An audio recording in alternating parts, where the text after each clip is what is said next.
কটা দিন রবীন্দ্রনাথ আচ্ছন্ন হয়েছিলেন, এ তো আমরা সবাই জানি। সেই পরিপ্রেক্ষিতে আমাদের আজকের পরিবেশনা সৌমিত্র বসুর নতুন বৌঠান। পরিবেশনায় আমি সৌম্যজ্যোতি, আমি শ্রাবণী গোস্বামী। শুরু করছি আজকের পরিবেশনা। রবি, রবি, কে? আমি। এদিকে তাকাও। কে? কে দাঁড়িয়ে ওখানে? ছায়া ঠিক নয়, কিন্তু ছায়ার মতো মৃত্যু। মৃত্যু, মৃত্যু কি তবে এই? আমি এসেছি রবি, আমাকে চিনতে পারছো না? আমি তোমার নতুন বৌঠান। নতুন বৌঠান? তুমি তুমি এসেছো, আমাকে নিতে এসেছো? যাবার সময় হলো বিহঙ্গের, এখনি কুলাই রিক্ত হবে স্তব্ধ গীতি। ভ্রষ্ট নীড়ে পরিবে ধুলাই অরণ্যের আন্দোলনে। তুমি এই কবিতা জানলে কি করে? এ তো তোমার সব কবিতা আমি জানি, তোমার সবটুকু। মরে যাওয়া মানে আর কিছুই নেই বুঝি? রাতের বেলায় সব তারাই থাকে, দিনের আলোর গভীরে তুমি তো লিখেছিলে। আশ্চর্য ভালো বোধ হচ্ছে জানো, এতদিন ধরে আমাকে তুমি মনে রেখেছো। আমার সব প্রকাশের মধ্যে দিয়ে মনে রেখেছো। আর তুমি, আর তুমি আমাকে কি দিয়ে মনে রেখেছো রবি? কি বলে বলো তো? আমার সকল ভালোবাসায়, সকল আঘাত, সকল আশায় তুমি ছিলে। হয়তো সবসময় আমি তোমার কাছে যাইনি। ছোটবেলার কথা মনে পড়ে না? 9 বছরের নতুন বউ আর 7 বছরের ছোট্ট দেওর। সত্যি কথা বলবো, হাসবে না? বলো, হাসবো তো বটেই, তবুও বলো। মনে পড়ে বাড়িতে তখন তুমি নতুন বউ, ছাদে বেড়াচ্ছিলে ছোট দিদির সঙ্গে। মনের কথা বলা বলে হচ্ছিল নিশ্চয়ই। আমি কাছে যাওয়ার চেষ্টা করতে ছোট দিদির এক ধমক।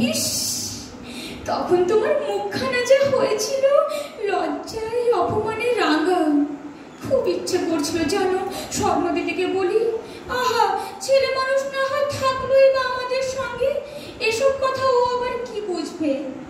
কিন্তু আমি তো নতুন বউ, আর কতই বা বয়স বলো, মুখ খুলে কি সব কথা বলা যায়?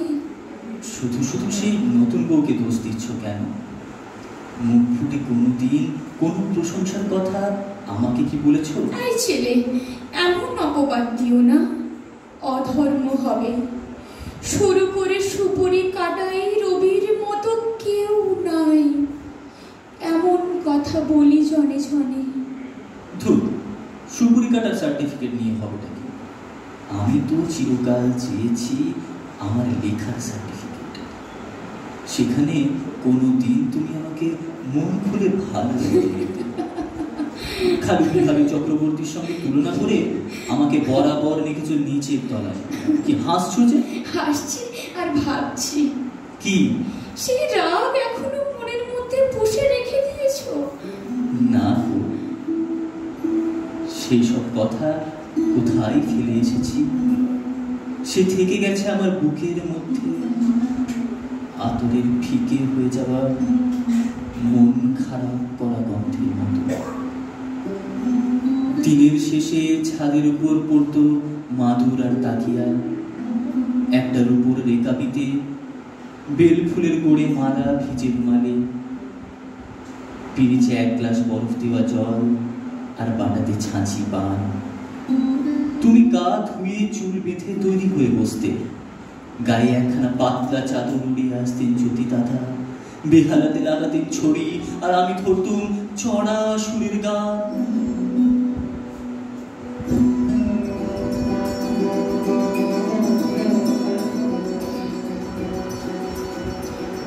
সূর্য ডোবা আকাশে ছাদে ছাদে ছড়িয়ে যেত আমাদের গান। হু হু করে দক্ষিণ বাতাস আসতো দূর সমুদ্র থেকে, তারাই তারাই যেত সমস্ত আকাশ ভরে। তোমার সঙ্গে আমিও গাইতাম জোড়াসাগর ছাদে বসে, কিংবা চন্দননগরের সেই মোরান সাহেবের বাংলোয়। বাইরে ঘন ঘোর বর্ষা, ঝাপসা নদীর উপরে ডাকাতের মতো বৃষ্টি ঝরে পড়েছে অবিরাম।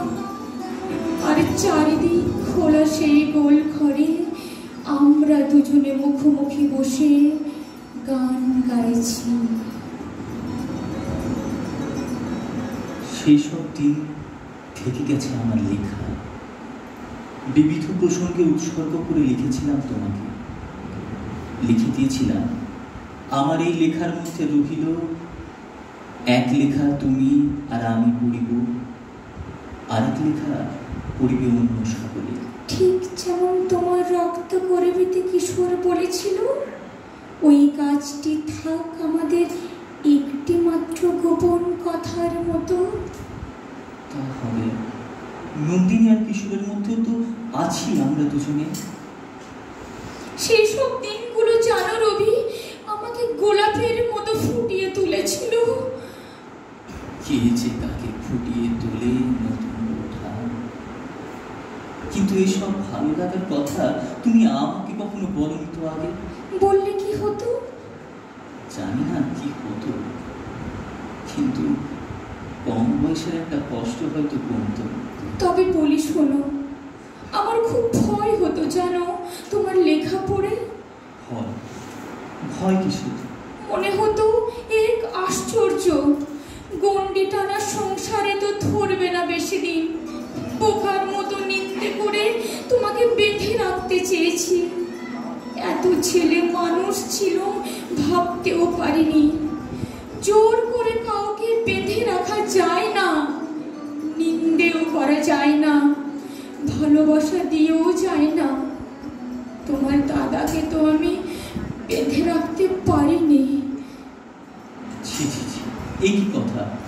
দাদা তোমাকে ভালোবাসতেন, খুব ভালোবাসতেন। তুমি চলে যাবার পর কত লোক তাকে বলেছে বিয়ে করতে। অমন দেবতার মতন যুবক, অমন মানুষ, কিন্তু জ্যোতি দাদার ছিল এক উত্তর, বিয়ে করবো কি করে, তাকে ভালোবাসি যে। আমি বুঝতে পারিনি ঠাকুরপো, সারাদিনের পর বিকেল বেলায় তোমার গানের ওই ফুটন্ত গোলাপের মতো উন্মুখ হয়ে বসে থাকতাম। তাম্র থালায় গড়ে মালাখানি গেঁথে সিক্ত রুমালে যত্নে রেখেছ ঢাকি, ছায়া হেলা ছাদে মাদুর দিয়েছ পেতে। কার কথা ভেবে বসে আছো জানি নাকি। তিনি আসতেনই না কোনোদিন, থেকে যেদিন বেরিয়েছি তালাবের বাড়িতে। তারপর একদিন কি বলো? বলতে কষ্ট হয় কবি, এতদিন পরেও তোমার দাদার চোখপার পকেট থেকে পেলাম একজন অভিনেত্রীর বেশ কয়েকটি চিঠি। চিঠি? আমি তো সুন্দরী ছিলাম না কোনোদিন। সুন্দরী ছিলে না? কি আশ্চর্য দুটি চোখ ছিল তোমার নতুন বৌঠা। আমি যতবার ছবি আঁকতে গেছি সব ছবিতেই যেন তোমার ওই চোখ দুটি ফুটে উঠতে চেয়েছে। কিন্তু এবারে সবাই তো আমাকে পছন্দ করেনি। পছন্দ করেনি? কি? কেন? মেজো ঠাকুর চিঠিতেও লিখেছিলেন আমি যে কোনো অংশেই আমার স্বামীর উপযুক্ত হতে পারিনি। এই কথা তিনি বিশ্বাসই করতেন না। সত্যি তো, তোমার দাদার কত রূপ, কত গুণ, কত বিদ্যে, আমি তো সত্যি উপযুক্ত নই। সেই অভিমানে কি তুমি অমন করে চলে গেলে নতুন বৌঠা? নতুন বৌঠা সেই অভিমানে কি মনে করলে? খুব কষ্ট পেয়েছিলেন না? তুমি জানো না, আমার পায়ের নিচ থেকে পৃথিবী সরে গিয়েছিল, আমার আকাশ থেকে আলো নিভে গিয়েছিল। সেই শূন্যতার কুহক কোনদিন খুঁজবে এমন কথা আমি মনে করতে পারিনি। আমি জানি রবি, তুমি খেপার মতো সারাটা রাত সারা ছাদময় ঘুরে বেড়াতে। কতবার চেষ্টা করেছি জানো তোমার সামনে এসে দাঁড়াতে, মাথায় একটু হাত বুলিয়ে দিতে, তোমাকে বলতে এমন পাগলামি করে না রবি, যাও শুয়ে পড়ো। কিন্তু মানুষ যা পারে আমরা তো তার সবটুকু পারি না। আমাকে তুমি খুব ভালোবেসেছিলে। তুমি আমাকে ভালোবাসোনি? খুব খুব। সমস্ত জীবন ধরে যত ভালোবাসা পেয়েছি দিয়েছি, নিহারিকা পুঞ্জের মধ্যে যেমন তারা, ঠিক তেমনি করে তোমার মধ্যে মিলে আছে। এমন অনেক মানুষ আছে জানো তো রবি, যারা এই ভালোবাসার অন্যরকম সব মানে করে ফেলে। জানি, কিন্তু তারা তো মিথ্যে বলে না নতুন বোঠা। সবটাই কি মিথ্যে? ভালোবাসা যখন ছোট পুকুরের জল, তখন তাকে এ পুকুর ও পুকুর বলে ভাগ করা চলে। কিন্তু বন্যা যখন আসে, তখন স্নেহ, প্রেম, বন্ধুত্ব সব একাকার হয়ে যায়। এ তো আমি সমস্ত জীবন দিয়ে দেখলাম। কিন্তু আমার কথার উত্তর দিলে না তো। অমন করে কেন চলে গেলে তুমি? কাপড়ওয়ালি বিশুকে দিয়ে আফি মানিয়ে কেন? দাদার উপর এত অভিমান হয়েছিল তোমার? শুধু তোমার দাদার উপর নয় রবি। তবে চুপ করে থেকো না, বলো। উর্মিলা। উর্মিলা? স্বর্ণদিদির মেয়ে। ভগবান তো আমার কোলে কিচ্ছু দেননি, তাই ওই ছিল আমার সব। তেতলার ছাদে বাঁকা সিঁড়ি দিয়ে গোল গোল করে নামতে গিয়ে সিঁড়ির নিচে উপর হয়ে পড়ে আছে মেয়েটা। ওইটুকুনি দেহটা দুমড়ে মুচড়ে থোকা থোকা চুলে জমাট বেঁধে আছে রক্ত। মনে পড়ে। কিন্তু সেই জন্যই কি তুমি তুমি তুমি এত জানতে চাও কেন বলো তো? সব প্রশ্নের উত্তর হয়, উত্তর পাওয়া ভালো জানো। এই 3 দশক আগে আমি না জানো ঘোরের মধ্যে একটা কবিতা লিখলাম, শুনতে? ও হ্যাঁ, শুনি। প্রথম দিনের সূর্য প্রশ্ন করেছিল সত্তার নতুন আবির্ভাবে, কে তুমি? মেলেনি উত্তর। বৎসর বৎসর চলে গেল, দিবসের শেষ সূর্য শেষ প্রশ্ন উচ্চারিল। পশ্চিম সাগর তীরে নিস্তব্ধ সন্ধ্যায় কি তুমি? তাহলে সমস্ত জীবন ধরে আমাকে একটা কষ্ট করতে হয়েছে। লোকে বলেছে এমন কথা, যখন আমার বিয়ের কথা চলছিল, তখন তুমি একবার আত্মঘাত করার চেষ্টা করেছিলে রবি। আর আমি বিয়ের 4 মাস পরই রবি। না উঠলাম। উত্তর যদি না দিতে চাও দিন না, জানার যদি কিছু বাকি থেকে যায় এই জীবনে থাক। ছাদে একটা বাগান করেছিল, তার নাম দিয়েছিল নন্দনকানন, মনে পড়ে? মনে পড়বে না? সেই বাগানই তো ছিল আমাদের সব কিছু। নষ্টনীর বলে একটা গল্প লিখেছিলাম কাব্যতে, তার মধ্যে ছিল সেই নন্দনকাননের ছবি। তার মধ্যে অনেক কিছুই ছিল রবি, যেটা নিছক বানানো গল্প ছিল না। গল্পই কি নিছক বানানো হয় বোঝা? কত রন্ধ্রপথ দিয়ে তার মধ্যে জীবন ঝেমেছে। কিন্তু নন্দনকাননের কথা তুমি কি বলছো? আমি বুঝতে পারছিলাম জানো, আমি নন্দনকানন শুকিয়ে আসছি, উর্মিলা চলে গেল, তোমার দাদার শরীর যাচ্ছে, খাঁচায় বন্দি আমাদের সেই শ্যামা পাখিটাকে মনে হচ্ছে তোমার। ওই পাখিটার মধ্যে আমি নিজেকে দেখতে পাচ্ছি। বোচকা আমার সামনে মেলে ধরলেন নানা রঙের কাপড়, চোখের সামনে যেন রঙের আলপনা এঁকে দিয়েছে কেউ। হঠাৎ মনে হলো না না, মানায় না আমায়, এত রং আমার ঘরে মানায় না। তারপর কি বলেছিল, কেমন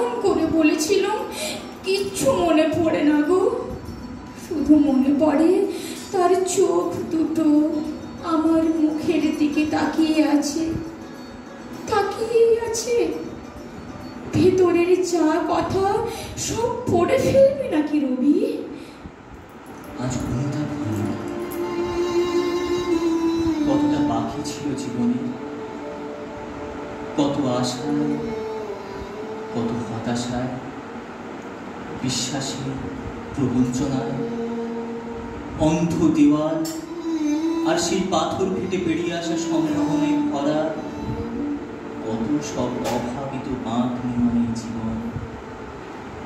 25 বছর বয়সে শেষ করে দিলে নতুন বৌঠান ভেবে কষ্ট হয় না তোমার? কষ্ট হয় না তোমার?